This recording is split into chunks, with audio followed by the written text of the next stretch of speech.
Suportado ng commuters ang pagsuspinde ni Pangulong Ferdinand R. Marcos Jr. sa taas pasahe sa pampublikong transportasyon.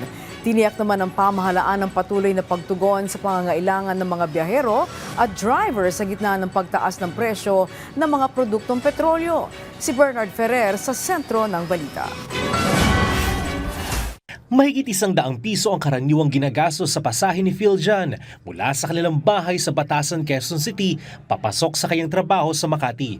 Kaya malaking ginhawa para sa kanya nang isuspende ni Pangulong Ferdinand R. Marcos Jr. ang pagpapatupad ng taas pasahe ngayong Huwebes. Malaking papasalamat po natin kay PBBM na hindi nadagdagan ng pamasahe.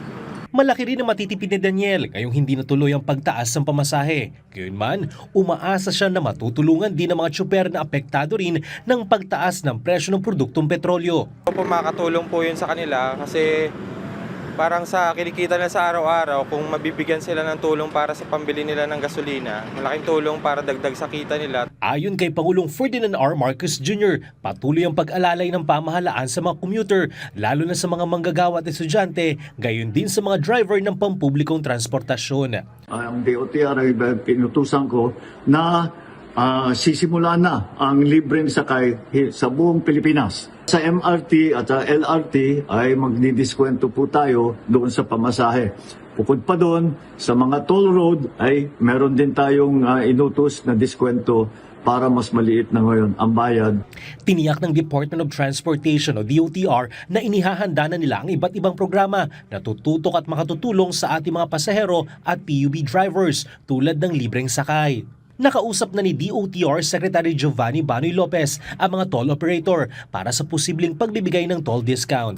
Minamadali na rin ng DOTR ang paglalabas ng fuel subsidy para sa mga kwalipikadong driver at operator bilang dagdag tulong.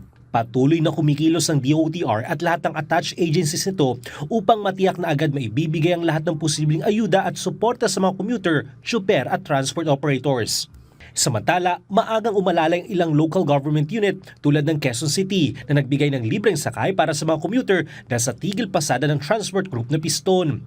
Habang inihahanda naman ng DOTR, MMDA, Manila Police District at iba pang LGU ang kanilang mga sakyan sakaling may mga pasaherong mas stranded. Ayon kay MMDA General Manager Nicolas Torre III, normal ang daloy ng trapiko sa ilalim ng kanyang monitoring at walang naitalang stranded commuters sa panahon ng rush hour. Bernard Ferrer para sa Pambansang TV sa Bagong Pilipinas.